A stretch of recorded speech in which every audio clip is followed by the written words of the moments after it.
Ajak saudara untuk mengucapkan salam yang tidak assalamualaikum saja. Sambil kita bernyanyi, kita ucapkan pada sahabat kita Avenu Shalom Alehem dalam bentuk bernyanyi.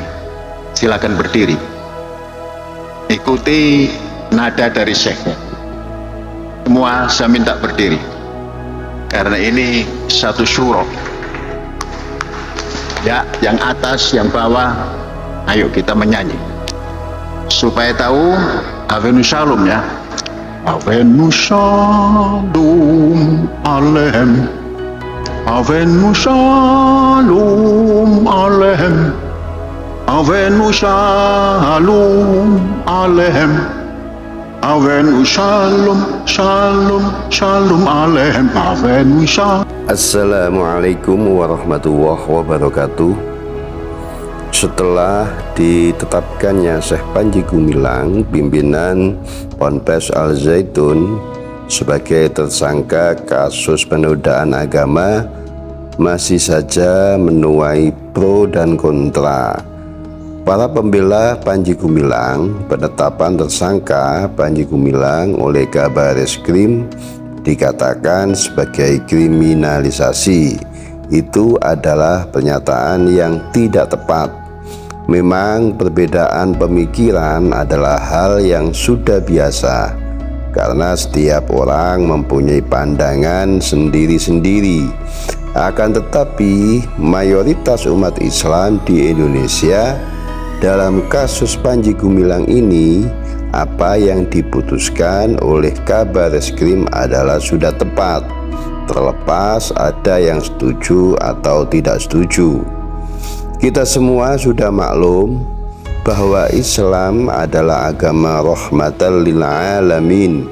Artinya agama Islam itu menyebarkan nilai-nilai kebaikan pada sesama manusia dan alam semesta.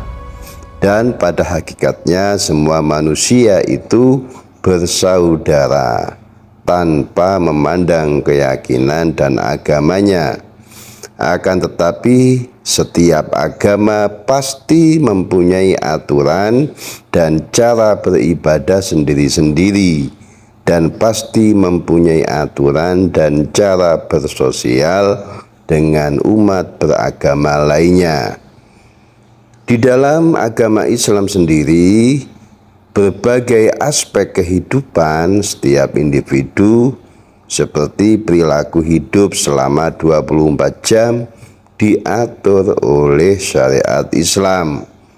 Mulai dari cara beribadah, cara toleransi dengan antar umat beragama, cara berbisnis, dan hubungan sosial, hingga cara berperang pun telah diatur dalam syariat Islam oleh Allah Subhanahu wa Ta'ala melalui Rasulnya Nabi Muhammad SAW. Agama Islam sangat menjunjung tinggi toleransi. Bahkan sejak zaman Nabi Muhammad SAW, sebagaimana peristiwa Piagam Madinah yang berisikan 47 pasal yang digagas Rasulullah SAW bersama forum seluruh suku penting di Yasrib, Madinah. Pada pasal ke-25 berbunyi, kaum Yahudi dari Bani Auf adalah satu umat dengan mukminin. Bagi kaum Yahudi agama mereka, dan bagi kaum muslimin agama mereka. Juga kebebasan ini berlaku bagi sekutu-sekutu dan diri mereka sendiri, kecuali bagi yang zalim dan jahat. Hal demikian akan merusak diri dan keluarga. Pasal 25 ini mencerminkan bahwa Rasulullah mempersaudarakan umat Yahudi dengan umat Islam dalam hal kebangsaan dan kemanusiaan, supaya saling menjaga, membantu, juga melindungi satu sama lain. tetapi tidak ada sinkretisme atau menyampur adukkan ibadah dan ajaran agama antara agama yang satu dengan yang lain. Islam sangat mempersilahkan umatnya untuk kerjasama dan menjalin hubungan yang baik antara umat beragama dalam persoalan muamalah atau urusan dunia seperti bisnis, membangun peradaban, membangun perdamaian dunia. Namun patut diketahui bahwa batas toleransi dalam Islam adalah bagimu agamamu, bagiku agamaku, berdasarkan surat Al-Kafirun dalam Al-Quran. Menurut Islam, persoalan keyakinan agama atau akidah tidak boleh dicampur adukkan dengan agama lain atas dasar toleransi. Toleransi itu dalam keyakinan beragama menurut Islam adalah ketika penganut agama lain bebas menjalankan ibadahnya tanpa rasa khawatir dan takut. Dalam kaitannya dengan toleransi ini, apa yang diyakini dan dilakukan oleh Syekh Panji Gumilang itu sudah tidak lagi sebagai toleransi lagi, tetapi sebuah sinkretisme, yaitu menyampur adukkan keyakinan, ajaran, dan cara peribadatan beragama antara agama Islam, Kristen, dan Yahudi. Hal tersebut dibuktikan dengan nyata yang sudah dilakukan di Pondok Pesantren Al-Zaitun. Di antaranya, yang pertama, Panji Gumilang mengajarkan kepada santrinya salam Yahudi, dan itu menjadi kebiasaan di pondok pesantren tersebut. Hal tersebut sangat bertentangan dengan dunia pondok pesantren Islam.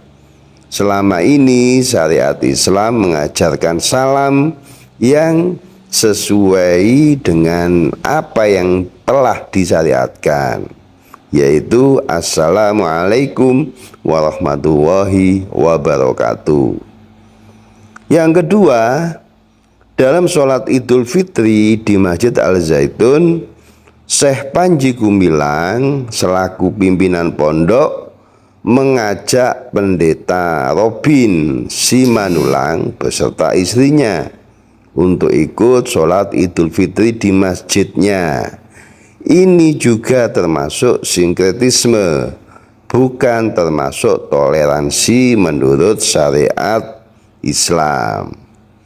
Allah Subhanahu wa taala sudah berfirman dalam Al-Qur'an, batas-batas toleransi tersebut di dalam Quran surat Al-Mumtahanan ayat 8 sampai 9, yang artinya Allah tidak melarang kamu berbuat baik dan berlaku adil terhadap orang-orang yang tidak memerangimu dalam urusan agama dan tidak mengusir kamu dari kampung halamanmu.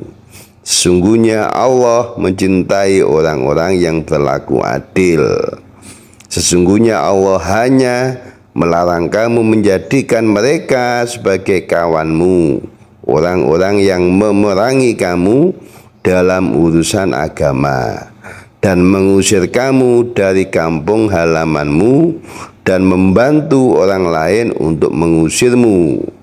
Barang siapa menjadikan mereka sebagai kawan, mereka itulah orang-orang yang zalim. Tersebut juga di dalam Quran surat Yunus ayat 41 yang artinya, jika mereka mendustakan kamu, maka katakanlah, bagiku pekerjaanku dan bagimu pekerjaanmu.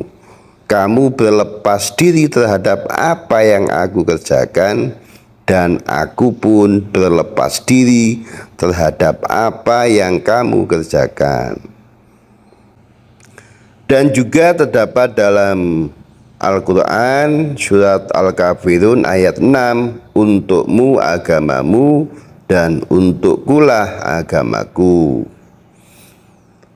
Dalam ayat-ayat tersebut di atas, Allah Subhanahu wa Ta'ala memerintahkan kepada umatnya agar setiap muslim berperilaku baik kepada umat beragama lain selama tidak ada sangkut pautnya dengan keyakinan beragama, dan tidak mencampurkan cara peribadatan agamanya masing-masing.